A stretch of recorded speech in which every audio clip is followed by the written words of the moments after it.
कृष्ण को गोकुल से राधे को, कृष्ण को गोकुल से।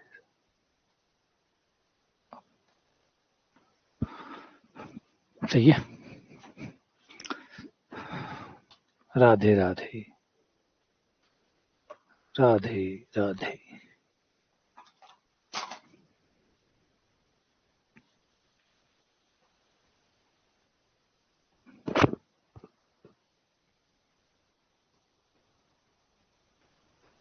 जय श्री राधे।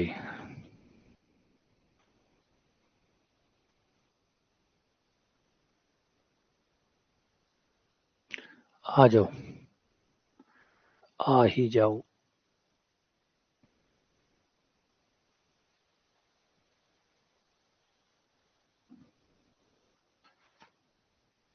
आप सभी का स्वागत है 3D UG के अंदर। आज हम स्टार्ट करने वाले हैं बेलन या सिलेंडर।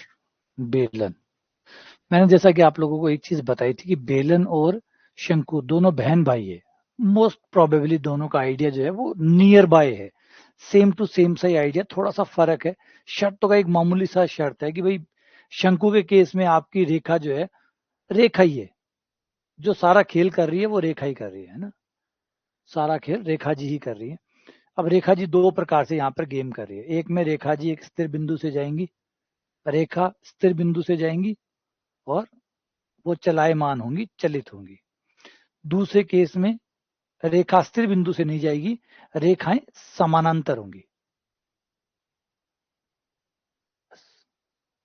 Simple idea. एक आइडिया जनक रेखा का कि ये जनक रेखा, जनक इसलिए कहा गया कि वो जनित कर रही है, जनरेट कर रही है।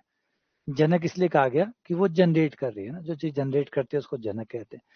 तो यहाँ पर सारा खेल समझना है आपको कि चाहे बेलन हो चाहे शंकु हो, दोनों ही बहन भाई है। बस दोनों के आइडिया में रेखा जी जो अलग अलग गेम कर रही है उसको समझना है।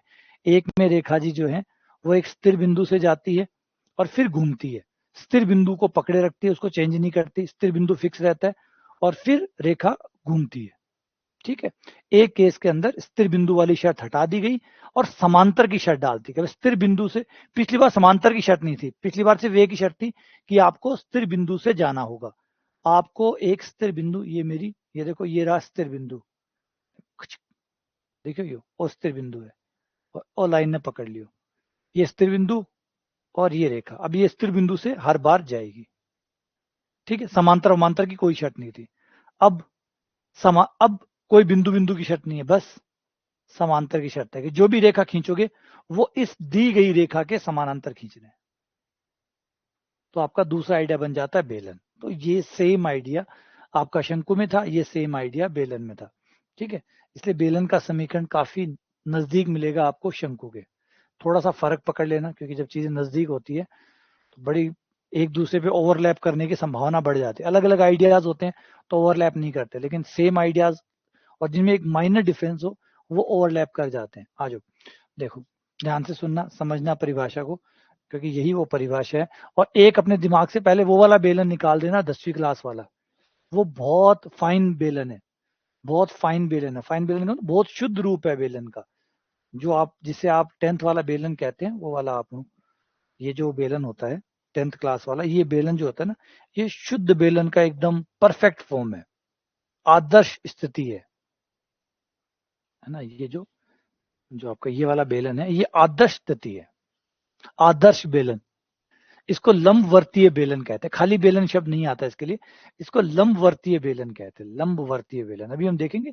जो बेलन होंगे उसके बहुत सारे रूप होंगे और उनमें से अगर तराश के साफ सुथरा बेलन बनाया जाए तो वो ये एकदम साफ सुथरा बेलन है। इसलिए ये खास प्रकार का बेलन है जो आप 10th क्लास में जिसको पढ़ते हैं, वो लंबवर्तीय बेलन कहलाता है, राइट सर्कुलर सिलेंडर कहलाता है। खास प्रकार का, जैसे समकोण त्रिभुज है एक खास प्रकार का त्रिभुज है, वैसे ही लंबवर्तीय शंकु एक खास प्रकार का शंकु है। जो आप 10th क्लास में पढ़ते हैं वो लंबवर्तीय शंकु होते हैं। शंकु बोलते हैं उनको, लेकिन वो खास प्रकार के शंकु है, लंबवर्तीय शंकु। और ये लंबवर्तीय बेलन है जो 10th क्लास वाला है। अभी हम सारे कच्चे बेलन पढ़ेंगे, फिर उनमें से आपका ये बेलन निकल के आएगा। ठीक है, तो परिभाषा क्या कहती है, आ जाओ परिभाषा पे आते हैं। एक परिभाषा कहती है कि एक स्थिर रेखा, आपको एक स्थिर रेखा दी गई होगी, डन। एक रेखा पहले से आपको दी गई होगी, भैया ये रेखा है, इस रेखा के समांतर जनक रेखाएं खींचिए। एक रेखा आपको दी गई होगी, पहले से ही दे देगा। मान लो फॉर एग्जांपल ये लाइन आपको दे दी,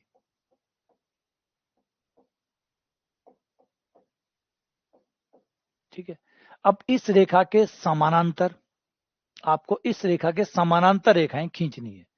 अब इस रेखा के समानांतर खींचोगे मतलब जो दिशा इसकी है वही दिशा उनकी होगी। जो दिशा इस रेखा की है, जो भी कोण ये बना रही है, जिस दिशा में ये जा रही है उसी दिशा में वो रेखा भी जाएंगी, ठीक है। नंबर एक बात, अब आप जो भी रेखा खींचेंगे वो इसके समानांतर खींचेंगे, ठीक है।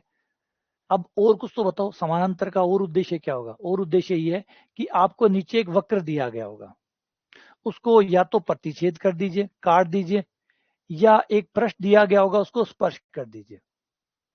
नीचे एक गाइडिंग कर्व दिया गया होगा आपको,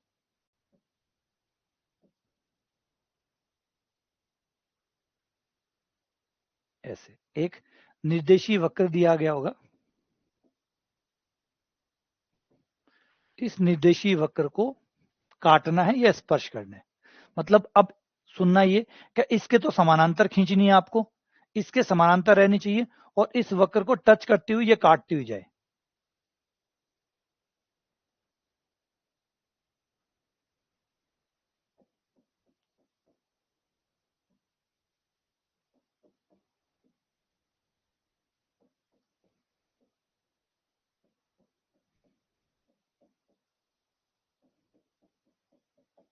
अब ये जो आकृति बनती है ये बेलन कहलाती है। ये आपका बेलन बना, ठीक है। तो बड़ो अजीब सो बने, तो बड़ो अजीब सो ही है। जैसे होता ना, जो हम मान लीजिए कोई हम, वो जो केन आती है कोल्ड ड्रिंक वाली, कोल्ड ड्रिंक में आती है ना एक एल्युमिनियम की केन आती है, टीन टाइप की आती है केन, उस केन को आप ऐसे मरोड़ दीजिए, है ना, ऐसे मरोड़ दीजिए, तो वो केन जो है वो एकदम शुद्ध रूप है, ठीक है। ये ऐसे आड़ा टेढ़ा ऐसे, मतलब कोई जरूरी नहीं है एकदम ऐसे गोल गोल हो, ऐसे हैं। मतलब ये भी बेलन ही कहलाता है।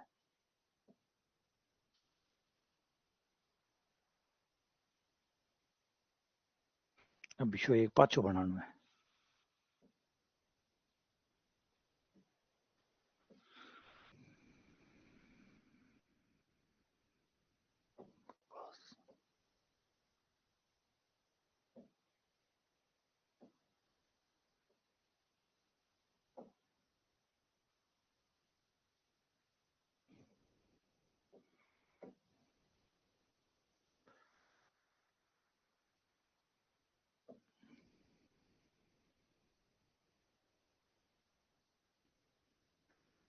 क्या इसकी कॉपी हो जाए इसकी?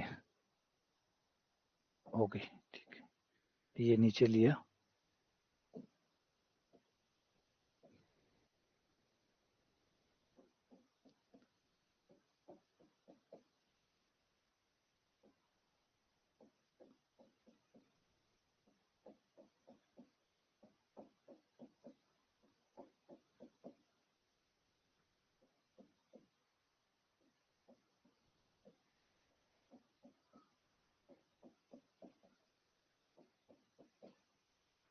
ये भी बेलन होता है। तो कोई, हाँ मुरेडो बेलन, तो कहीं भी कह सको भाई, कोई जरूरी नहीं। ये मैंने पहले कह दिया, ये वाला जो बेलन है ये तो परफेक्ट वाला बेलन है, एकदम जो परफेक्ट बन जाता है ना, एकदम फाइनली तैयार होके जो बनता है ये वो है, एकदम तैयार होडो बेलन है ये। और पार्लर झाड़ झूड़ तैयार होकर आयोडो बेलन है, ठीक है। ए है बापड़ा कच्चा बेलन जी का, हर कया बन गया। कोई भी गाइडिंग कर वो आडो टेडो भी गाइडिंग करो के चारों तरफ लकड़ियां चिपका दी, है ना, बी के चारों तरफ लकड़ियां लगा दी। कोई भी कर्व हो, कोई भी कर्व था, उसके चारों तरफ डंडा रोप दिया, बी के चारों तरफ डंडा रोप दिया। मान लो खेत है, खेत को एग्जांपल ले लो, जैसे आपका एक खेत है, खेत के चारों तरफ अगर आप हमने पट्टियां लगवा दे, चारों तरफ हमारे खेत के जो बाउंड्री है वहां पे हम पट्टियां रुपवा दे, तो क्या बन जाएगा? वो बेलन बन जाएगा। बस ये बेलन है। अभी कैसा आपका खेत कैसा भी हो सकता है, अब जैसा भी खेत है उसके किनारों पे वो पट्टियां लगवा दो, तो फिर क्या बन जाएगा? आपका एक बेलन बन जाएगा। तो वो परफेक्ट शेप, वो बेलन है। उस हर आकृति को बेलन कहते हैं। अब उसमें ये भी आ जाएगा। ये जो आपका खास प्रकार का है वो किन्ने गयो इन हो रही हो, वो खास प्रकार को बेलन उसमें आ जैसे। ठीक है, क्लियर हुआ, समझ में आ गई ये बात। अब बात है कि बेलन का समीकरण बनेगा कैसे। तो देखो एक चीज इन सब में एक चीज कॉमन है, दिशा सबकी एक है। जो दिशा इसकी है वो दिशा इसकी है, वो दिशा इसकी है, वो दिशा इसकी है, वो दिशा इसकी है, वो दिशा इसकी है। सबकी दिशा एक है, सबकी दिशा एक है। बस ये अलग बिंदु से जाती है, ये अलग बिंदु से जाती है, ये अलग बिंदु से जाती है, ये अलग बिंदु से जाती है। यानी इस बिंदु का बिंदु पथ ही बेलन होगा, क्योंकि बिंदु अलग अलग है जिससे ये रेखाएं जा रही है। क्योंकि देखो एलिमेंट तो सबके सेम है, क्योंकि सब रेखाएं समानांतर है। समांतर है तो जो दिक्कोजाएं इसकी है वो दिक्कोजाएं सबकी है। बस ये जो बिंदु है ये सबका अलग अलग है। पिछली बार शंकु के केस में दिशा अलग अलग थी, शंकु के केस में हर रेखा की दिशा अलग अलग थी। तो दिशाओं का बिंदु पथ था वो दिशाओं का बिंदु पथ था। हर line alpha beta gamma same था, हर लाइन का अल्फा बीटा गामा सेम था। एलिमेंट अलग अलग था, एलिमेंट हर लाइन का अलग अलग था। तो हम एलिमेंट का विलोपन करके बिंदु पथ निकाल देते। इस बार एलिमेंट सबका सेम है तो एलिमेंट नहीं हटाना, एलिमेंट तो सबका वही रहेगा। जो हटाना है वो है बिंदु, बिंदु का बिंदु पथ निकालना है। ये जो अल्फा बीटा गामा पॉइंट है ये इसका अलग है, इसका अलग है, इसका अलग है। तो इस बिंदु का बिंदु पथ ही तो बेलन है। सोचो, हर रेखा बिंदुओं से मिलकर बनी है ना। इन बिंदुओं का बिंदु पथ ही तो बेलन है। दिशा तो सबकी सेम है, दिशा तो सबकी सेम है। तो अल्फा बीटा गामा जो है हम क्या करेंगे, इसके समानांतर कोई भी एक रेखा पकड़ लेंगे, कोई भी एक, बताएंगे नहीं, एक बार एक रेखा पकड़ लेंगे। मान लीजिए यही पकड़ ली और मान लीजिए ये अल्फा बीटा गामा से जाती है, X minus alpha Y minus beta और जेड माइनस गामा बट्टा एल एम एन, क्योंकि इसके दिक् अनुपात वही होंगे जो इसके होंगे। अब उसके बाद हमें कर्व दिया गया होगा, जैसे ये क्वेश्चन रहा बेलन का समीकरण निकालने के लिए हमें एक रेखा दी गई होगी। क्या इस रेखा के समानांतर आप जनक रेखाएं खींचिए, इस रेखा के समानांतर जनक रेखाएं खींचिए, बिल्कुल खींचेंगे। इस रेखा के समानांतर जनक रेखा खींच दी और अल्फा बीटा गामा से गुजार दिया, ये अल्फा बीटा गामा से गुजर गई इस रेखा के, क्योंकि समांतर होनी चाहिए ना बस, तो समांतर ले ली और अल्फा बीटा गामा से गुजर रही है। अल्फा बीटा गामा एक पॉइंट है जिससे ये गुजर रही है। और ये आपका नीचे कर्व दिया गया, गाइडिंग कर्व, ये गाइडिंग कर्व मान लो ये आपकी रेखा है। अब ये रेखा और ये एक बिंदु पे टच कर रहे हैं, ये काट रहे हैं, टच कर रहे हो चाहे काट रहे हो, एक बिंदु तो कॉमन है। टच करें चाहे काटे, इसका मतलब वो बिंदु दोनों का सेम है, वो बिंदु दोनों का सेम बिंदु है, क्योंकि वहां पे दोनों मिल रहे हैं तो दोनों सेम है, तो वो बिंदु दोनों पर है, तो वो बिंदु निकालते हैं। इसका समीकरण ये है। तो उस बिंदु पे ये शर्तें भी संतुष्ट होंगी, वो शर्तें भी संतुष्ट होंगी, क्योंकि वो बिंदु कॉमन बिंदु होगा। ये जो पी पॉइंट है, ये पी पॉइंट दोनों का कॉमन होगा। ये पी पॉइंट इस समीकरण को भी संतुष्ट करेगा और वो उसको भी संतुष्ट करेगा। बोला हाँ बिल्कुल करेगा। तो बस यूज करो, जेड का मान 0 है, वो यहाँ यूज कर लेते हैं, क्योंकि अब ना तो इसके एक्स वाई जेड है ना इसके एक्स वाई जेड है, ये सबके कॉमन हो गए। पी पॉइंट पर ना तेरा है ना मेरा है, सब कुछ हमारा है, क्योंकि पी पॉइंट दोनों पर है। पी पॉइंट दोनों पर है तो पी का X Y Z guiding curve पे भी है, निर्देशिक कर्व पे भी है, प्लस जनक रेखा पर भी है, दोनों पर है वो। तो वो निर्देश वहां पे दोनों एक है, वहां पर दोनों एक है। समझ रहे हो बातों को, बात समझ रहे हो, है ना। मान लीजिए दो हाईवे है, दो नेशनल हाईवे है, एक NH 52 है और एक NH 53 है या 11 मान लो। किसी बिंदु पर आकर काटते हैं, ये बिंदु बताओ ये 52 है या 11 है, ये बिंदु 52 है या 11 है, तो बोला ये 52 भी है और ये 11 NH 11 भी है। अगर मैं पी पे खड़ा हूं और मैं पूछूं कि बताओ ये हाईवे कौन सा है, तो आप कहोगे 52 भी है और 11 भी है, क्योंकि यहाँ पर आप इंटरसेक्ट कर रहे हैं, तो यहाँ पर आप दोनों चीजें दोनों हैं आप। तो सेम वही बात पी पॉइंट दोनों पर है। तो पी पॉइंट के जो निर्देशांक है वो इसके निर्देशांक भी है, इसके निर्देशांक भी, यानी वहां पर ना तेरा है ना मेरा है, हमारा है। यहाँ पे 52 भी है, 51 भी, 11 भी है, दोनों साथ है, तो पी पॉइंट हो गया। तो वहां से जेड का मान मैंने 0 रखा, यहाँ रखूंगा, तो ये हो जाएगा एक्स माइनस अल्फा बट्टा एल y माइनस बीटा बटा m, z का मान 0, 0 माइनस गामा बटा n, x का मान निकाल लो, alpha plus L gamma, alpha minus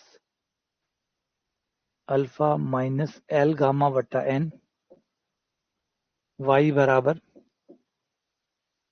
beta minus L gamma बटा n, और z आपका 0 हो ही गया।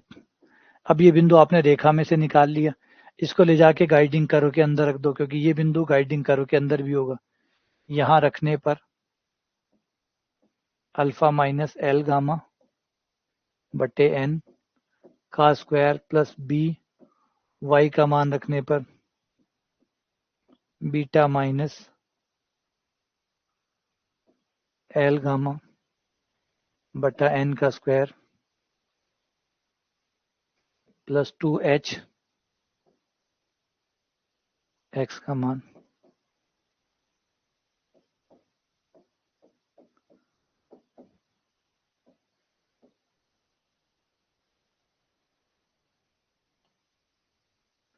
ये m गामा है ना,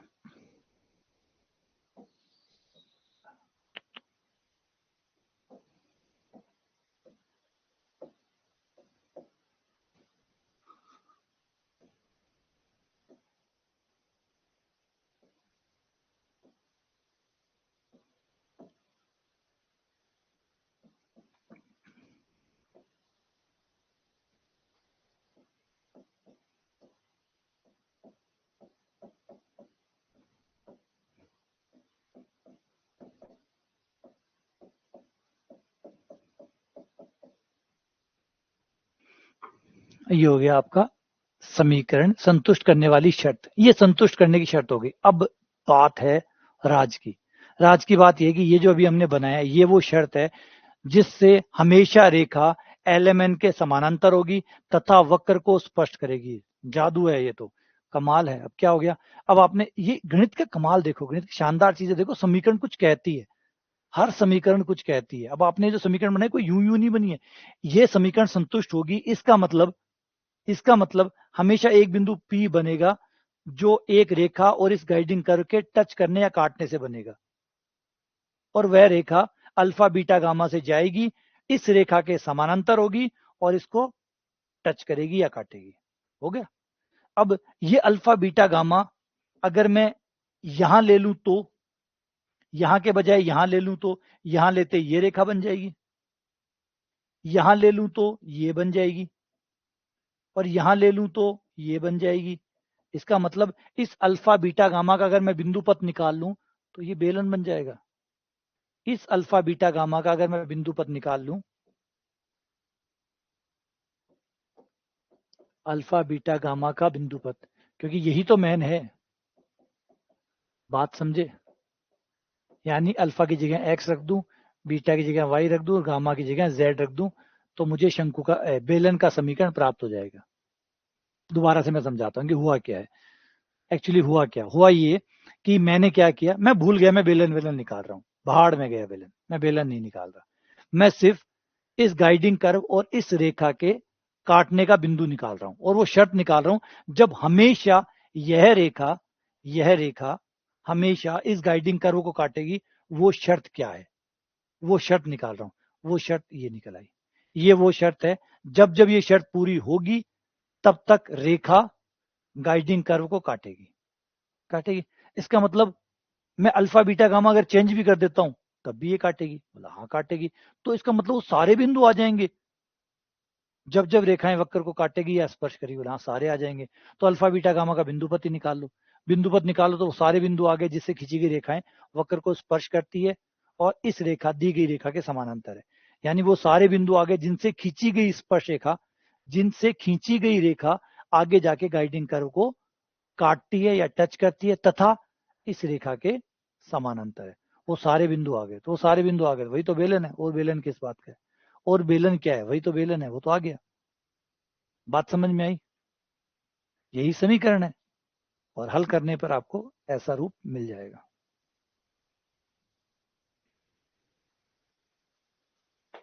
जरा हल करने के बाद बिंदु पथ निकालने के बाद, तो पिछली बार आपको याद होगा शंकु के केस में हम LMN का बिंदु पथ निकालते थे, क्योंकि उस समय LMN जो था वो वेरी कर रहा था। इस बार अल्फा बीटा गामा वेरी कर रहा है, तो इस बार अल्फा बीटा गामा जो है उसका बिंदु पथ निकालते हैं। बस ये एक फर्क होता है शंकु और बेलन में। शंकु के केस में हम दिशा का बिंदु पथ निकालते हैं और बेलन के केस में हम बिंदु का बिंदु पथ निकालते हैं। ये दोनों में अंतर है। आई बात समझ में? क्या कहते हो? बात समझ में आई या नहीं आई? क्या कहते हो?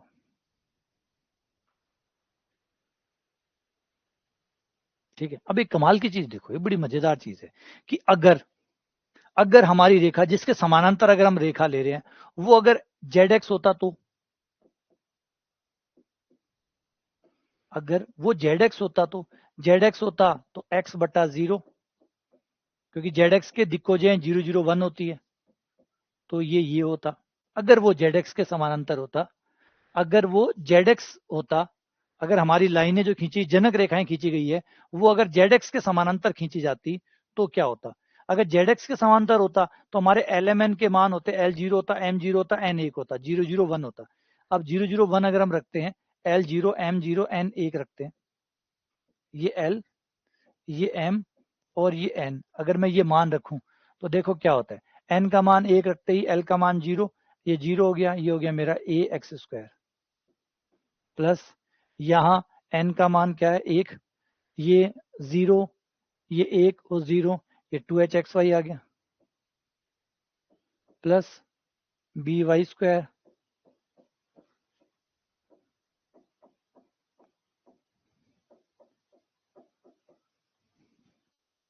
अरे तो गाइडिंग कर्व आ गया, ये तो वापस से गाइडिंग कर्व आ गया। ये शंकु है, नहीं ये बेलन है। ये बेलन कैसे हुआ? ये तो गाइडिंग कर्व है। ये बेलन कैसे हुआ? ये बेलन कैसे हुआ? ये तो गाइडिंग कर्व है। बोले तो गाइडिंग कर्व है, ये बेलन कैसे हुआ? बोले भैया यही बेलन है। बोले ये बेलन कैसे हो सकता है? ये तो गाइडिंग कर्व है, ये लिखा पड़ा है, ये देखो ये गाइडिंग कर्व है, ये बेलन कैसे हुआ? ये बेलन है। नहीं ये तो गाइडिंग कर्व है। नहीं नहीं अभी बताया था ना कि ये तो बेलन है। नहीं थोड़ी देर पहले बताया था ना, तो गाइडिंग कर्व है। तो एक्चुअल में चीजों को देखने का अलग अलग पॉइंट होता है।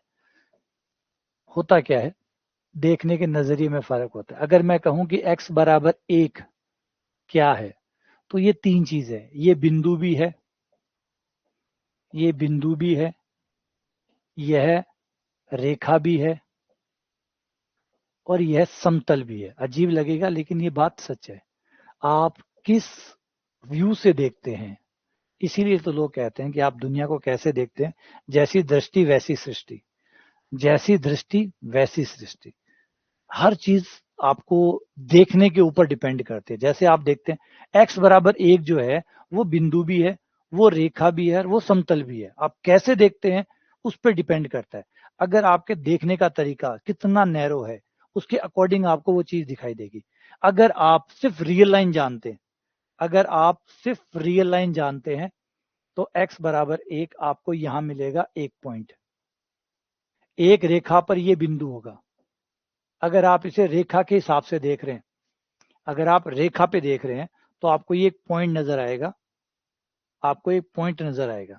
लेकिन अगर आप इसे एक प्लेन पे देख रहे हैं, एक प्लेन पर एक्स एक्स वाई एक्स, अगर आप एक प्लेन पे देख रहे हैं तो x बराबर 1 एक रेखा होगी।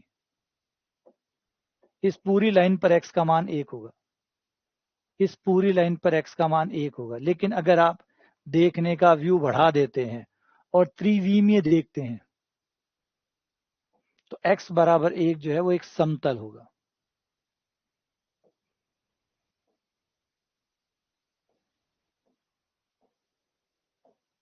x बराबर 1।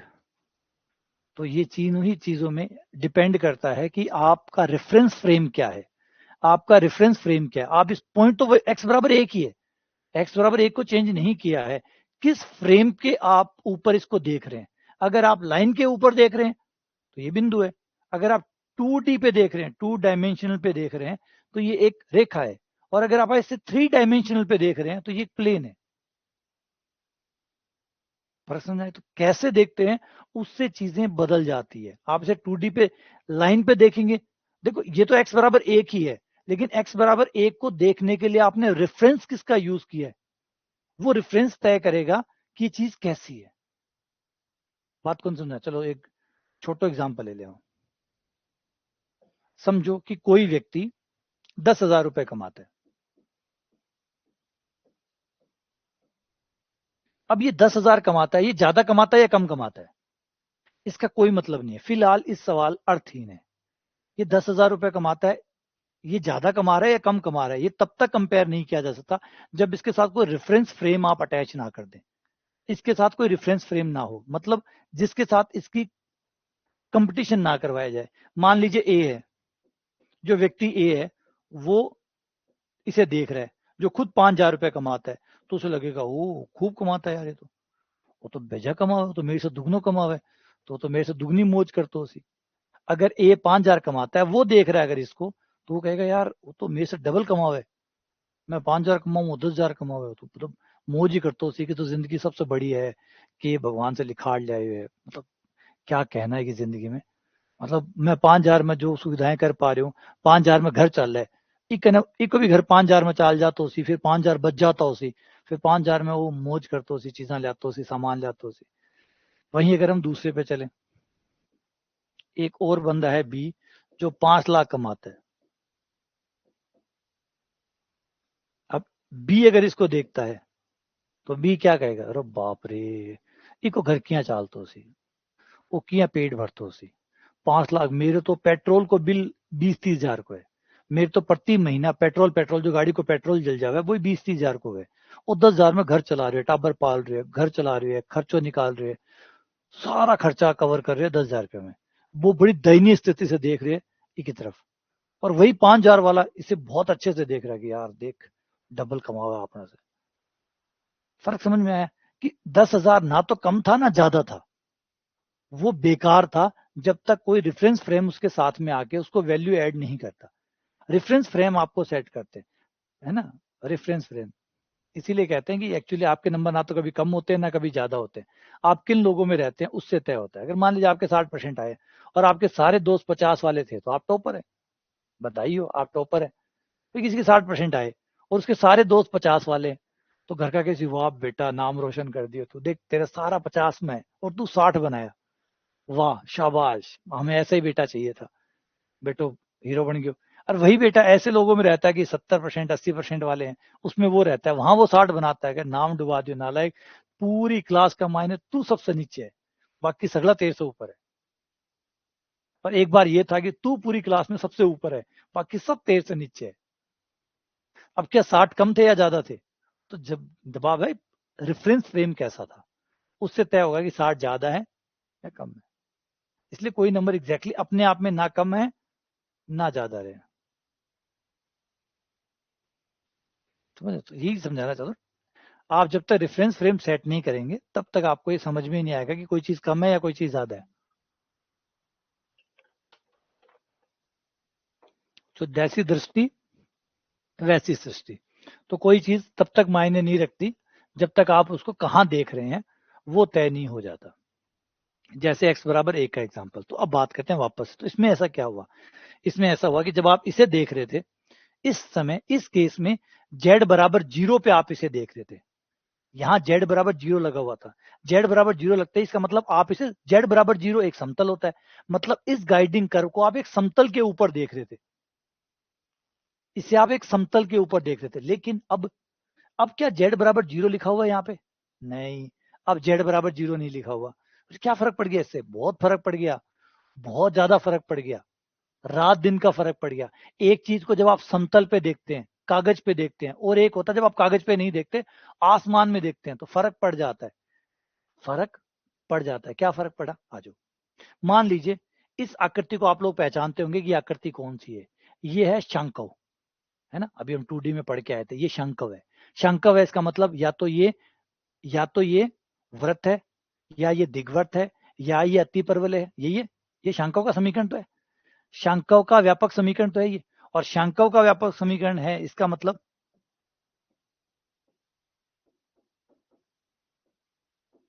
ये कौन है? शांकव का व्यापक समीकरण। और शांकव का व्यापक समीकरण होने का मतलब ये वृत्त है, दिग्वृत्त है, अतिपरवलय है, दो रेखा युग्म है या एक बिंदु है। इन 6 आकृतियों में से कोई ना कोई आकृति है। और अब मान लीजिए फॉर एग्जाम्पल ये एक दिग्वृत्त है। ये दिग्वृत्त अभी कहां बना हुआ है? z बराबर 0 कागज के ऊपर। कागज पे z बराबर 0 बना हुआ है। मतलब z बराबर 0 एक कागज है, क्योंकि z बराबर 0 एक समतल है। और कौन सा? xy समतल। xy समतल को z बराबर 0 कहते हैं। xy समतल के ऊपर ये दिग्वृत्त बना हुआ है। तो फिर इसमें क्या है? इसमें बस यही बात है कि ये z बराबर 0 पे नहीं बना हुआ।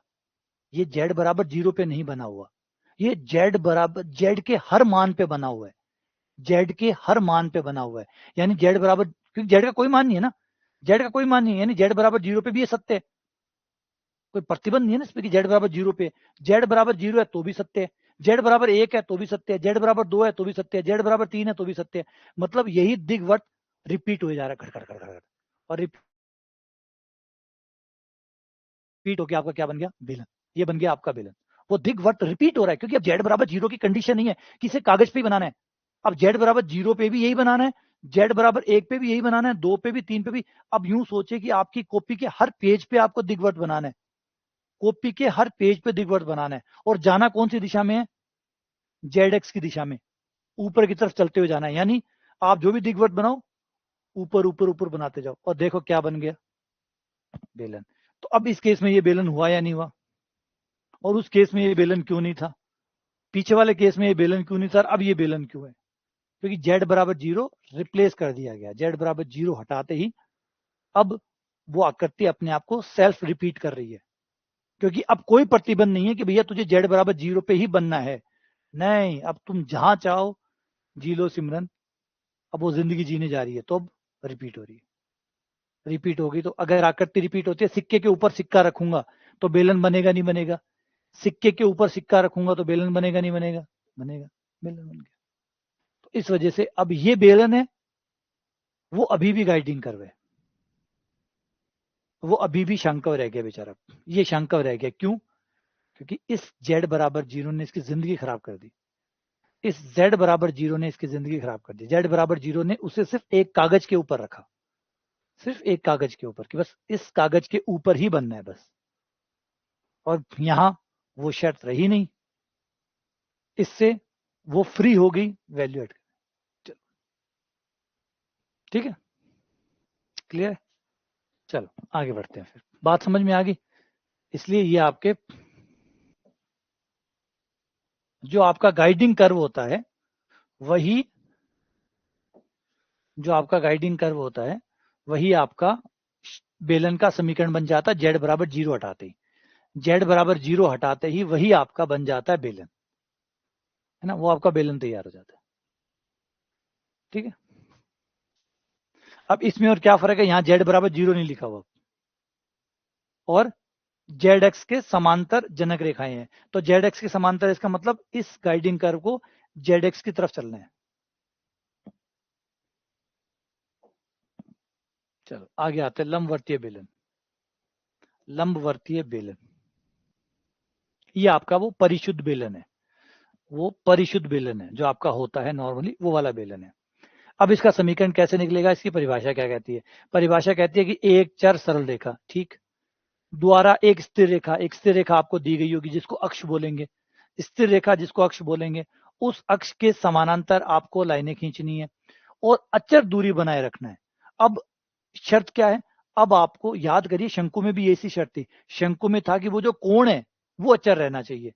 जो आपकी रेखा है, जो स्थिर रेखा है जिसको अक्ष कहा गया है, उसके साथ आपकी जनक रेखा का जो कोण है अल्फा, वो कांस्टेंट रहना चाहिए। इस बार कोण को कांस्टेंट नहीं कहा गया। इस बार जो दूरी है, जो अक्ष है और जो समांतर रेखा है, उसके बीच की जो दूरी है ये फिक्स रहनी चाहिए, ना कभी कम ना कभी ज्यादा। मतलब इस रेखा को, अगर ये चलायमान रेखा है, इस रेखा को ये दूरी बना के रखना है और इस दूरी को बनाते हुए समांतर खींचना है। तो बेलन, वो वाला बेलन बन जाएगा नहीं बन जाएगा? ये वाला बेलन जो आपका है ये होगा नहीं होगा? क्योंकि इस बेलन में क्या खास बात है? ये आपका अक्ष है, इस ये सारी जो जनक रेखाएं हैं ये इसके समानांतर है, ऑब्वियसली बात है। सबकी दूरी फिक्स है,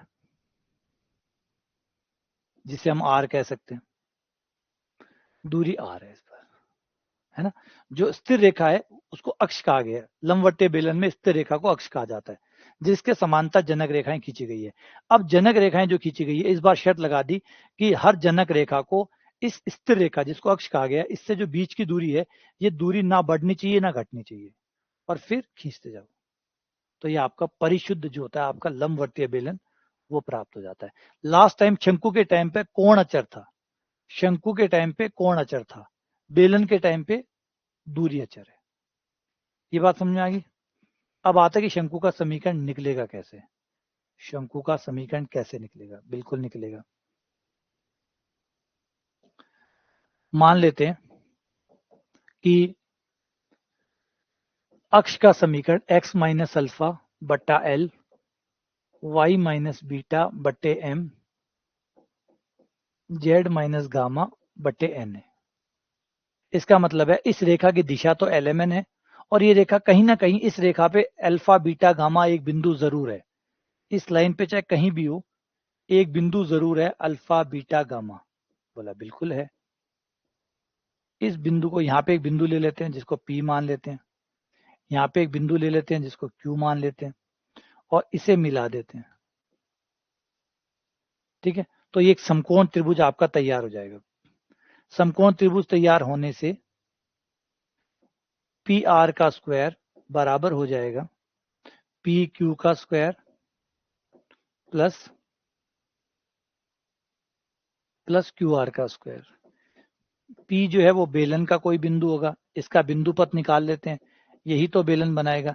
अच्छा, ये शर्त जो मैंने भी लगाई है, ये शर्त हर बार सत्य होगी, हर बार, हमेशा हमेशा सत्य होगी। पी चाहे मैं कहीं भी लूं, ये बात जो मैंने लिखी है ये पूरे बेलन के लिए सत्य है। ये बात पूरे बेलन के लिए सत्य है। होगी नहीं होगी? बिल्कुल होगी, बिल्कुल सत्य होगी। होगी नहीं होगी ये बात? पी चाहे मैं अगर यहाँ ले लूं तो, या कहीं और ले लूं तो, या कहीं और ले लूं तो, बोले हर जगह सत्य होगी। हर जगह ये शर्त जो है ये सत्य होगी। तो जो बात सबके लिए सत्य है फिर वो समीकरण बन जाती है। तो ये बेलन का समीकरण होगी। पी आर तो बड़े आराम से निकल जाएगी, वो तो बहुत आसान है। पी आर निकल जाएगी दो बिंदुओं के बीच की दूरी, तो एक्स माइनस अल्फा का square plus Y minus beta का square plus Z minus gamma का स्क्वायर। और पी क्यू निकालने की जरूरत नहीं है क्योंकि वो त्रिज्या है आर, प्लस क्यू आर निकालना पड़ेगा। और क्यू आर निकालने के लिए क्यू के निर्देशांक चाहिए जो हमारे पास है नहीं, तो हम एक दूसरा आइडिया लगाएंगे जिसको कहते हैं प्रक्षेप। ये जो है ये दूरी इसकी परछाई है। अगर मैं इधर से लाइट डालूं तो ये पी आर की परछाई है ना। इस लाइन के ऊपर पी आर की परछाई है। परछाई क्या होती है? ये कुछ ऐसा आइडिया होता है। मान लीजिए ये कोई लाइन है और कोई अन्य रेखा आपके पास है। अगर इस रेखा की परछाई ली जाए तो इस रेखा की परछाई ये आएगी। इसे प्रक्षेप कहते हैं, परछाई। कई बार ये आइडिया बहुत बढ़िया काम करता है, जैसे इस केस के अंदर। इस केस में हमें ये दूरी निकालनी है, और ये दूरी निकालने मुझे क्यू के निर्देशांक चाहिए। क्यू के निर्देशांक मुझे पता नहीं है, लेकिन मुझे पी आर के निर्देशांक पता है। तो मुझे पी आर से मैं इसको निकाल सकता हूं क्योंकि ये पी आर की परछाई है। पी आर की दो परछाइयां, एक तो ये है, एक ये है। मुझे इस लाइन के ऊपर निकालनी है क्योंकि मुझे क्यू आर चाहिए, और क्यू आर जो है वो परछाई है पी आर की। परछाई कैसे निकलती है? फॉर्मूला कहता है कि आपको दोनों के दिक् अनुपात पता होने चाहिए। दोनों के दिक् अनुपात, इसके दिक् अनुपात मान लीजिए A1 B1 C1 है, और इस रेखा के जिस पे प्रक्षेप निकाला जा रहा है उसके A2 B2 C2 है। तो प्रक्षेप की लंबाई बराबर होती है A1 A2, सदिश में पढ़ के आए हैं हम लोग, B1 B2 C1 C2 बट्टा अंडर रूट नीचे वाली रेखा के दिक् अनुपातों का वर्गों का योग का वर्गमूल। ये प्रक्षेप होता है A1 A2। तो कहां से आएंगे हमारे पास A1 B1 C1? ये तो इससे आ जाएंगे, दोनों को घटा लेंगे तो दिक् अनुपात आ जाएंगे। इन दोनों को घटाते ही x minus alpha, Y minus beta और जेड माइनस गामा, ये दिक् अनुपात आ गए। इसके आ ही गए। रेखा के दिक् अनुपात ये रहे LMN। ये रख के हमारी दूरी आ जाएगी आर क्यू। आर क्यू बराबर आ जाएगी X minus alpha into L plus Y minus beta into M Z minus gamma into N बट्टे under root L square plus M square plus N square. बस ये आर क्यू का मान है, ये यहां रख दो। इस समीकरण को जो उत्तर आएगा वो आपके बेलन का, लंबवर्तीय बेलन का समीकरण होगा। इस तरीके से लंबवर्तीय बेलन का समीकरण हमें प्राप्त होगा। लंबवर्तीय बेलन का समीकरण प्राप्त होगा। अच्छा, एक सवाल दो सवाल कर लेते हैं जिससे सारी कथा कहानी समझ में आ जाए, फिर आगे बढ़ेंगे।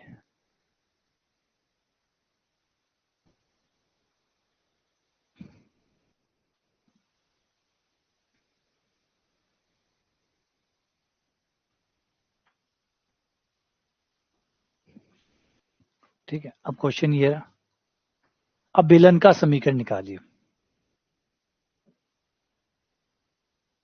अब थोड़ा सा दिमाग लगाइएगा एक बात, अभी हमें कहा गया इस रेखा के समानांतर बेलन निकालिए। अब इस रेखा के समांतर बेलन निकालेंगे तो बेलन का समीकरण कुछ और होगा। लेकिन अगर ये जेड एक्स होता, अगर ये जेड एक्स होता तो इसका मतलब ये जो कर्व है, क्योंकि यहाँ जेड बराबर 0 है, तो ये जो कर्व है यही कर्व बेलन हो जाता। सोचो, अगर सिक्का है, सिक्के के ऊपर सिक्का रखते जाएंगे तो वही बेलन बन जाएगा, वही अपने आप में बेलन बन जाएगा। बस आपको जेड बराबर 0 की शर्त को हटाना है और ये आपका बेलन हो जाता, ये आपका बेलन हो जाता। अब कई बार है कि वो बेलन है, वो तो दीर्घवृत्त है। रिपीट कर रहा हूं, ये दीर्घवृत्त नहीं है। ये दीर्घवृत्त तब है जब आप 2D में देख रहे हैं। अगर आप इसे 2D में देखते हैं, अगर इन केस अगर आप 2D में देखते हैं तो ये दीर्घवृत्त है। लेकिन अगर आप इसे 3D में देखते हैं तो वो बेलन है। समझो, जैसे वृत्त है तो वृत्त 2D में देखते हो तो वृत्त है, लेकिन अगर आप 3D में देखते हो तो फिर वो चेंज हो जाता है। 2D में आपके पास 2D जो होता है वो जेड बराबर 0 ऑलरेडी बाय डिफॉल्ट सेटिंग है। 2D में जब आप 2D पढ़ते हैं तो जेड बराबर 0 बाय डिफॉल्ट सेटिंग है, जेड का मान 0 होता है 2D में। अब वहां पे आप जेड का कोई और मान ले ही नहीं सकते, तो ऑटोमेटिकली वो चीज अपने आप ही जेड बराबर 0 सेटिंग पे होती है। जब मैं ये लिखता हूं, ध्यान समझना पहले बात को, कि जब मैं 2D लिख रहा हूं और फिर मैं ये लिख रहा हूं, अब मुझे जेड बराबर 0 लिखने की जरूरत नहीं है, क्योंकि 2D में बाय डिफॉल्ट जेड बराबर 0 होता है। 2D में जेड बाय डिफॉल्ट 0 होता है। अब यही चीज मैं 3D में लिखता हूं तो अब जेड कुछ भी हो सकता है। अब जेड कुछ भी हो सकता है, इसका मतलब ये जेड के मान पे निर्भर नहीं करता। जेड का मान चाहे कुछ भी ले लो, इसका मतलब ये जो आकृति है ये जेड के हर मान के लिए सत्य है। तो जेड के हर मान के लिए सत्य है तो जेड बराबर 0 पे भी सत्य है, जेड बराबर 1, जेड बराबर 2, जेड बराबर 3, और ये रिपीट होना शुरू हो गई। और रिपीट होते ये बेलन बन गई, क्योंकि अब ये जेड के मान से बंधी हुई नहीं है। तो दोनों में फर्क समझ में आया कि जब इसी चीज को 2D में पढ़ते हैं, इसी चीज को 3D में पढ़ते हैं, बदल कैसे जाती है। जब आप 2D में पढ़ते हैं तो उस समय आप चाहें या ना चाहें जेड का मान बाय डिफॉल्ट 0 होता है। वहां जेड 0 ही होता है, जेड का मान होता ही नहीं है, वो जेड 0 हो जाता है। इस वजह से वो आकृति अपने आप ही कागज पे ही बन रही है और जेड के और मानों के लिए जगह ही नहीं है उसमें। लेकिन जब 3D में पढ़ते हैं तो जेड के और मान भी अलाउड हो गए। अब और अलाउड हो गए, यहाँ जेड पे निर्भर ही नहीं कर रहा, यहाँ जेड नहीं आ रहा। यहाँ जब लिखा होता है तो हम समझते हैं कि जेड 0 भी है। जब यहाँ लिखा हुआ होता है, जब ये चीज 3D में लिखी होती है, इसका मतलब ये जेड के मान से प्रभावित नहीं हो रही है, जेड से स्वतंत्र है, यानी जेड के हर मान के लिए सत्य है। तो फिर जेड बराबर 0, 1, 2, 3 इन सब के लिए सत्य है, तो फिर वो आकृति रिपीट होनी शुरू हो जाती है। आप बात समझ में आएगी, क्या समझाना चाहूँ बताने कि क्या हो रहा है। ये समझ में आ रही है कि मैं क्या समझाना चाहता हूँ कि क्या हो रहा है, कि 2D में ये क्या होता है, 3D में क्या होता है। 2D में आपके पास z बराबर 0 के अलावा कोई ऑप्शन है ही नहीं, क्योंकि 2D में x और y दो ही होते हैं, z नहीं होता। नहीं होता मतलब z वहां 0 होता है, तो z की बाय डिफॉल्ट सेटिंग वहां 0 है। लेकिन जब आप 3D में होते हैं तो इसका मतलब इसी बात को फिर 3D में जब आप समझा जाता है तो ऐसे समझा जाता है कि आप ये कहना चाहते हैं कि ये चीज z के मान पर निर्भर नहीं करती। यहां ये समझा जाता है कि z 0 है। जब इसी चीज को आप 2D में बोलते हैं तो बाय डिफॉल्ट यही समझा जाता है कि आप जेड बराबर 0 की बात कर रहे हैं। और जब 3D में इसी बात को पढ़ते हैं तो ये समझा जाता है कि ये जेड पे निर्भर नहीं करता है, यानी जेड के हर मान के लिए सत्य है। इस वजह से वहां वो रिपीट हो जाती है। तो फिलहाल वापस आते हैं। अब यहाँ पे हमारा रिपीटेशन नहीं हो रहा है, यहाँ पे रिपीटेशन नहीं हो रहा है। अब हमें क्या करना है, आकृति तो यही है दिग्वर्त, लेकिन इस आकृति को हमें इस दिशा में आगे बढ़ाना है। यानी समझो कि ये दिग्वर्त है,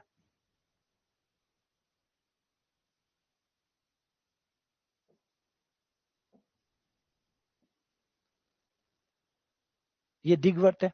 इस दिग्वर्त को अगर आप जेड एक्स की दिशा में बढ़ाते हैं तो यूं समझो कि यही आकृति सेम रिपीट हो गई, है ना। अगर आप जेड की दिशा में बढ़ाते हैं तो यही आकृति सेम रिपीट हो गई, लेकिन इस बार ये जेड एक्स की दिशा नहीं है, ये कोई और ही दिशा है। मतलब इस दिशा में बढ़ाने के लिए कह रहे हैं।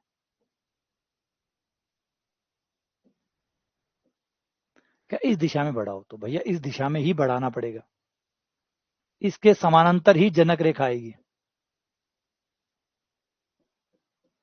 इस बार आपका बेलन ऐसा आएगा,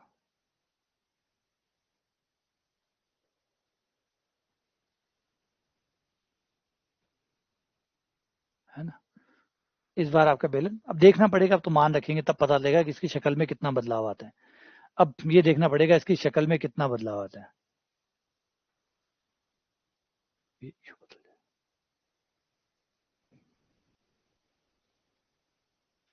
लास्ट टाइम दिखाया था मैंने, लास्ट टाइम जो 3D पढ़ाई थी तब मैंने आपको दिखाए थे ये चीजें कि कैसे ये चीजें बदल जाती है। जेड बराबर 0 लेते ही क्या होता है, जेड बराबर 1 लेते ही क्या होता है, याद है आपको। ये चीजें दिखाई थी मैंने last time. Last time 3D अगर आप पढ़ो तो 3D में याद होगा, 3D में ये सब चीजें मैंने आपको दिखाई थी, कैसे ये चीजें चेंज हो जाती है, कैसे ये बदल जाती है, क्यों ये होती है, यहाँ पे सिक्का क्यों रिपीट हो रहा है। ये आप जेड की दिशा में ले रहे हैं। जब आप जेड की दिशा में लेते हैं तो आपकी आकृति में कोई भी चेंज नहीं होता, ये एज इट इज यूं की यूं उठा के अभी आ रही है।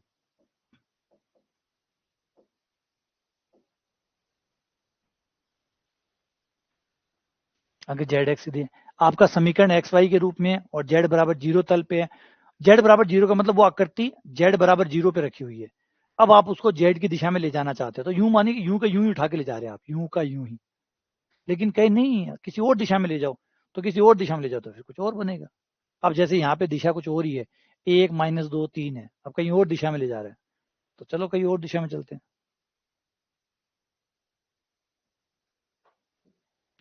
आ जाओ। अब x - अल्फा बटे 1 - 2 3,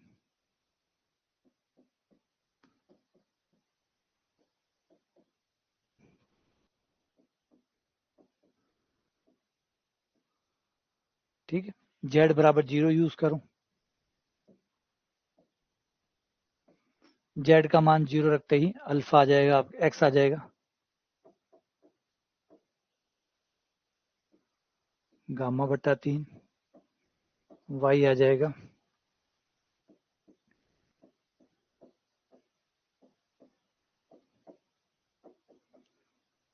ये इससे संतुष्ट करवा दो।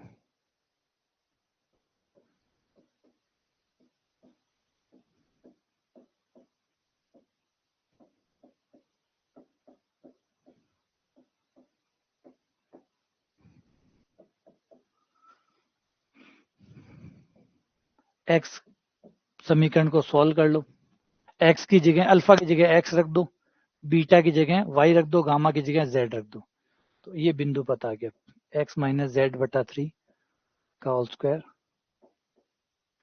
ये आपके बेलन का समीकरण आ गया।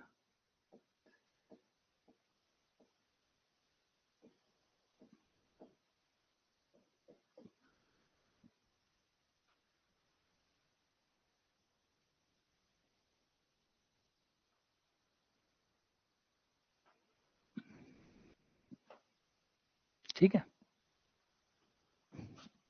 चलो मैं आपको एक बार कोशिश करता हूँ थोड़ी चीजें क्लियर हो जाए, है ना, बनाता हूँ आपको।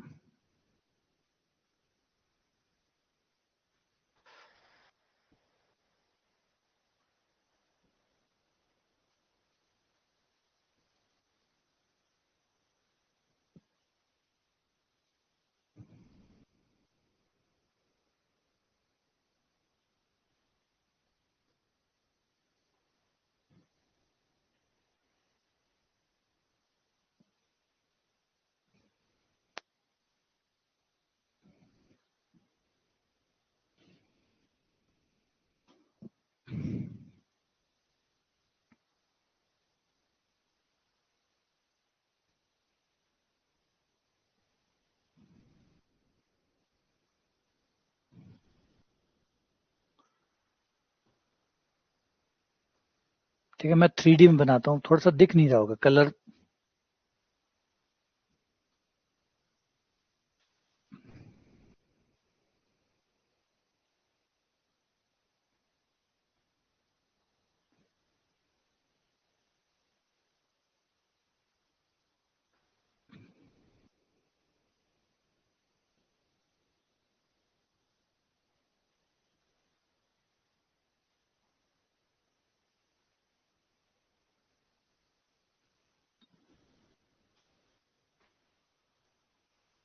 अब ये देखो, अभी जो डायग्राम बना है ये 2D में बनाया है मैंने।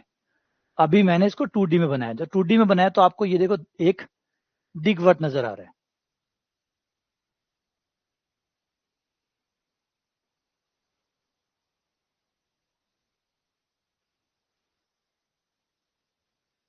ये देखो, अभी ये आपको एक दिग्वट नजर आ रहा है। अब क्या होगा, क्योंकि अभी 2D सेटिंग है, 2D सेटिंग है, इसका मतलब 2D वाला ये समझेगा कि आपने इसको z बराबर 0 पे बना रहे हैं। आप बाय डिफॉल्ट इसमें z की, जब 2D पे बनाते हैं तो ये अपने आप ही सेट होता है कि z का मान 0 है ना। जैसे इंडिया में होते हैं तो करेंसी रुपए होगी। इंडिया में कोई भी पैसे की बात कर रहा है, अगर 10,000 बात कर रहा है तो उसका मतलब 10,000 डॉलर में बात नहीं कर रहा वो 10,000 के बाद में से रुपए बोलने की जरूरत नहीं है कि भाई ये चीज कितने की है, उसने कहा 10,000 की। क्योंकि यहाँ बाय डिफॉल्ट सेटिंग कौन है, रुपया। तो 10,000 बोल रहा है तो ऑब्वियसली बात है वो रुपए में बोल रहा है। अगर यही बात अमेरिका में कोई 10,000 बोले तो अमेरिका में कोई चीज की कीमत बताएगी ये 10,000 की है, तो वहां पे बाय डिफॉल्ट सेटिंग क्या होगी, 10,000 के पीछे का वर्ड क्या होगा, डॉलर होगा, क्योंकि वहां डॉलर चलता है। तो हर जगह की अपनी डिफॉल्ट सेटिंग है। तो अगर आप इस चीज को देख रहे हैं और अगर आप एक्स वाई तल पे देख रहे हैं, मतलब 2D पे देख रहे हैं, तो ये क्या हो जाता है, ये तय हो जाता है सीधा कि जेड का मान 0 है।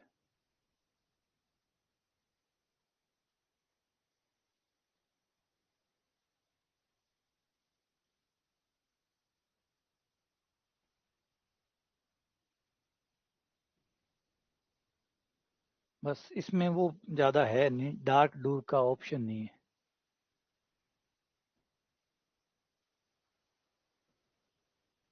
यही रहेगा। इसको शायद थोड़ा बड़ा कर सकते हैं। हाँ, ये थोड़ा सा बड़ा किया जा सकता है, बाकी कुछ नहीं। 3D में थोड़े कम ऑप्शन है। अब इसी चीज को अगर मैं 3D में ले लूं, 3D में ले लूं तो ये बाय डिफॉल्ट जेड नहीं लेगा।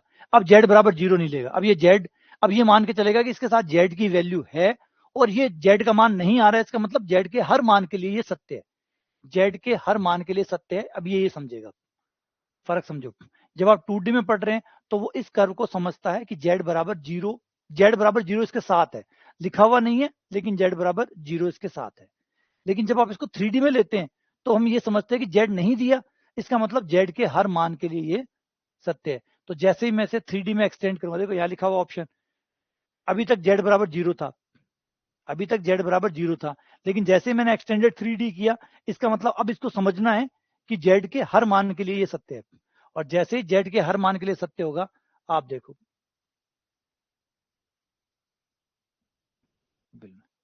ये बेलन बन गया। अब वैसे ही जैसे देखो दोबारा से मैं जैसे एक्सटेंडेड को हटा दूंगा, जैसे ही मैं एक्सटेंडेड को हटा दूंगा वापस 2D की बात करूंगा, तो 2D पे बात करते ही ये वापस से मेरा दिग्वट बन जाएगा, और 3D पे जाते ही ये मेरा बेलन बन जाएगा। तो ये फर्क पड़ता है कि ये बात कहाँ कही गई है। जैसे मैंने कहा था रेफरेंस फ्रेम का फर्क पड़ता है। ये बात एक्स स्क्वायर प्लस 2y² बराबर 1 कहाँ कही गई है, 2D में कही गई है, 3D में कही गई है। जब 3D में कहा जाता है तो इसका मतलब हम समझते हैं कि जेड नहीं आया, इसका मतलब जेड के हर मान के लिए सत्य है। और अगर यही बात 2D में कही जाती तो हम समझते हैं कि जेड का मान 0 है। और उससे फिर आपका यही सेम समीकरण रह जाता है बेलन का और यही दिग्वट का। अब ये दिग्वट भी है, ये बेलन भी है। ऐसे बेलन ये मतलब दिग्वट, बेलन का दिग्वट परवलय से कोई मतलब नहीं होता। बेलन का मतलब होता है रिपीट करने से। आप रिपीट करेंगे वो बेलन बनाएगा, आप रिपीट करेंगे वो बेलन बनाएगा। आप वर्त को रिपीट कर लीजिए, आप व्रत को रिपीट कर लीजिए, आप अति परवलय को रिपीट कर लीजिए, बनना तो बेलन ही है। तो बेलन के लिए नहीं कहा कि बंद चाहिए, ये तो हमारे 10th की परिभाषा है। हमारी 10th तो लंबवर्तीय बेलन की बात करती है, इस वजह से वो है। यहाँ व्यापक बेलन है। बेलन का मतलब है कोई भी एक आकृति पकड़ो और उसको रिपीट करना शुरू कर दो, बस वो बेलन है। ठीक है, आगे बात समझे।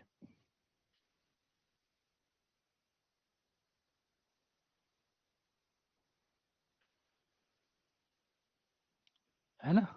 ठीक है।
इनमें एक चीज आप लोगों को समझने वाली बात है जो बहुत जरूरी है कि ये जो भी एआई या जो भी डेस्मोस है या जो भी चीजें कर रही है, इसमें मायने आप भरते हैं, मायने इंसान ही भरता है। वरना ये चीजें निर्जीव है, ये चीजों के पास स्पीड है, लेकिन इन चीजों के पास वो अर्थ नहीं है जो हम उसे देते हैं। हम ही देते हैं तभी ये अर्थपूर्ण बनते हैं। वरना ये जो मशीनें हैं, ये जो भी कर रही है, वो सब बेकार है, वो सब व्यर्थहीन है। जब तक हम लोग उस चीज को अर्थ नहीं देते हैं, जब तक अर्थ नहीं देंगे, अर्थ हमारे द्वारा दिया जाता है। इसे सिंपल भाषा में देख लो कि कोई भी गाली है, उस गाली को हम एक्सेप्ट करते हैं कि एज ए गाली, तो ही वो गाली है। वरना वो मात्र कुछ कह गड़े है, वरना वो मात्र कुछ कह खे गै डैक, है ना, कुछ कह गड़े है, कुछ वर्णमाला के अक्षरों को चुरा के बनाया गया एक शब्द मात्र है। जब तक हम उसमें अर्थ नहीं डालते, वो बेजान है। जान हमारे द्वारा ही डाली जाती है। ये बहुत गहरी चीज है। जैसे अगर आप सोचे एआई की दुनिया में यही वो इंपॉर्टेंट चीज है। इसीलिए कहा जाता है कि एआई जितना भी इंप्रूव हो जाता है, जितना भी इंप्रूव हो जाता है, अर्थ जो होगा, जो उसे अर्थ देगा, वो वो जो पीछे जो उसके बैठा है, वो जो पीछे बैठा है, वो नहीं जो हम लोग नहीं है, गलत मैं कह दूं, मनुष्य ही अर्थ देगा, मनुष्य नहीं, ये वो वाला मनुष्य नहीं, वो मनुष्य जो उस एआई के पीछे बैठा है, वो उसको अर्थ देगा। वो जो इस एआई के पीछे बैठा है, वो मनुष्य, वो एआई तो उसकी फॉर्म दिख रही है आपको। जैसे आज चैट जीपीटी है, हम कहे चैट जीपीटी कमाल है, नहीं नहीं नहीं, रुको रुको, फिर से गलती कर रहे हो। चैट जीपीटी जो भी कर रही है, ये सब चीजें, ये सारे अर्थ किसने डाले हैं? वो पीछे जो प्रोग्रामर बैठा था, चैट जीपीटी के जो संस्थापक है ऑल्ट सैमन, उन्होंने जो तय किया था, अब चैट जीपीटी उसके अकॉर्डिंग बिहेव कर रहा है। अगर वो कल चेंज कर दें, कल चैट जीपीटी चेंज हो जाएगा, कल चैट जीपीटी चेंज हो जाएगा, क्योंकि चैट जीपीटी कुछ नहीं कर रहा। चैट जीपीटी उनके द्वारा, उनके ब्रेन के द्वारा बनाया गया एक अल्गोरिथम है। वो उनके ब्रेन का ही एक मैनिफेस्टेशन है। उन्होंने तय किया कि ऐसे होना चाहिए, बस वो वैसे ही सबको दिखा रहा है। और अब जो चैट जीपीटी को यूज करेगा, वो सबके सब सैम अल्टमैन बन जाएंगे। क्यों? क्योंकि सैम अल्टमैन ने मशीन में डाला और मशीन को कॉपी किया आपने, तो आपका दिमाग भी आ जाएगा। आप उस पर सर्च करेंगे, जो भी आप सर्च करेंगे, वो आपको आंसर देगा। वो आंसर कौन से देगा? उसे कैसे पता चला कि कौन सा आंसर देना है? क्योंकि किसी ने प्रोग्राम किया था ये आंसर देना है। इसका मतलब जो भी उसको यूज कर रहा है, वो फाइनली उसके नैरेटिव पे सेट हो रहा है, उस व्यक्ति के नैरेटिव पे सेट हो रहा है। अजीब है ना? लेकिन यही है, यही तो टेक्नोलॉजी की दिक्कत है, यही तो सबसे बड़ी प्रॉब्लम है। जो नैरेटिव सेट कर रहा है ना ऊपर से, वो जो चाहेगा वो सेट कर देगा। वो अपने वर्ड की जो शब्दावलियों की जो शक्ति है ना, उसकी धारा मोड़ देगा, कभी इधर कभी इधर। तभी तो डर लगता है। आगे जो डेमोक्रेसी होगी, उसका सबसे बड़ा खतरा क्या है? यही तो खतरा है। हल्के हल्के शब्दों में वो मोड़ देंगे, दिशा मोड़ देंगे। आपको ये बुरा लगने लग जाएगा। अभी बांग्लादेश वाला एग्जांपल देख लीजिए। बांग्लादेश में क्या था? बांग्लादेश में क्या हुआ था? कुछ नहीं। क्या हुआ था? टेक्नोलॉजिकल वॉर हुआ एक, लोग बेवकूफ बन गए, लोग बन गए, राष्ट्रपति हट गया। क्या मुद्दा था? कितना बड़ा मुद्दा था भाई, सोच के देखिए। अभी बांग्लादेश का एग्जाम्पल आपके सामने है। ये एआई वॉर का पहला एक नमूना है, जो दिखा रहा है कि कैसे जनता को उग्र रूप दिया जा सकता है, किस तरीके से वीडियो के साथ, शब्दों के साथ एआई खिलवाड़ कर सकता है, मतलब किसी भी देश में अशांति फैला सकता है। उसका छोटा सा एग्जाम्पल ये देखो, ट्रैक देखो क्या गलत है। 70% 72% वोट शेख हसीना को मिले थे, लोकतंत्र में वो अच्छे से जीती थी, लोग पक्ष में थे, कोई दिक्कत ही नहीं थी, कहाँ प्रॉब्लम। और फिर वो एक छोटे से इलाके के अंदर एक लोगों की भीड़ आई, अचानक सब कुछ हो गया, वो उठ के अमेरिका भारत आ गई। ऐसा क्या हो गया अचानक? जबकि कोई ऐसा भी नहीं है, कोई इतना बड़ा कारण नहीं है कि भाई रिजर्वेशन का था, वो चल रहा था, उन्होंने हटाने की कोशिश की, कोर्ट ने मना कर दिया, वापस ला दिया, दोबारा बिल आ जाता। सुप्रीम कोर्ट ने कह भी दिया था कि हम स्टे दे देंगे, सुप्रीम कोर्ट ने स्टे भी दे दिया था, लेकिन फिर ऐसा क्या हो गया? बोला फिर ऐसा कुछ नहीं हुआ, बस वही है, नैरेटिव कोई और सेट कर रहा है। अब वो नैरेटिव सेट करता है, नीचे वही चलता है। और ये नैरेटिव अभी सेट कौन कर रहा है? अभी अमेरिका सेट करता है, क्योंकि एआई किसके पास है? अमेरिका के पास। तो अभी जो भी नैरेटिव सेट हो रहे हैं वो कौन कर रहा है? अमेरिका। अमेरिका को शेख हसीना पसंद नहीं थी, उन्होंने एआई से नैरेटिव सेट करा दिया, हटवा दिया। और अब तो बहुत आसान हो गया, अब आपको फौज भी नहीं भेजनी।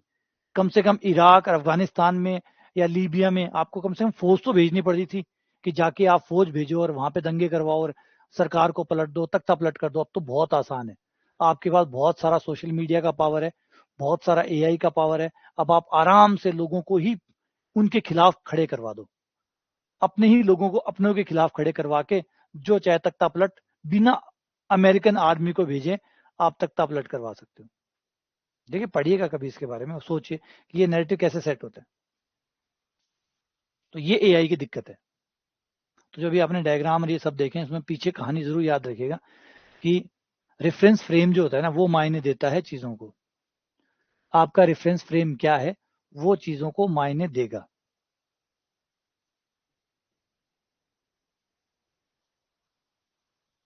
है ना। रेफरेंस फ्रेम के अकॉर्डिंग चीजों में मायने आते हैं, और ये वो लोग हैं जो पीछे खड़े हैं। तो ये हमारा आ गया बेलन का समीकरण, समझ में आ गया ये। अब यही बेलन सेम हो जाता समीकरण अगर ये जेड एक्स होता।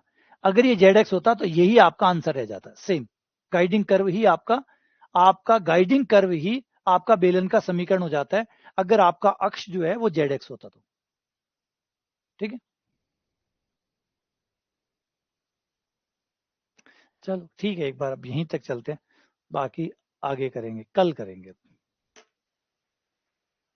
ठीक है, पढ़िएगा इनके बारे में, जानिएगा, समझिएगा, और इनके बारे में थोड़ा सा बेलन वेलन जो है ना, इनको बना के डेस्मोस में बना के थोड़ा सा एंजॉय करिएगा, ताकि ये थोड़ी चीजें समझ में आए कि कैसे ये बेलन, कैसे शंकु, कैसे ये बनते हैं। शंकु भी बना सकते हैं आप लोग। ठीक है, चलो मिलते हैं आप लोगों से।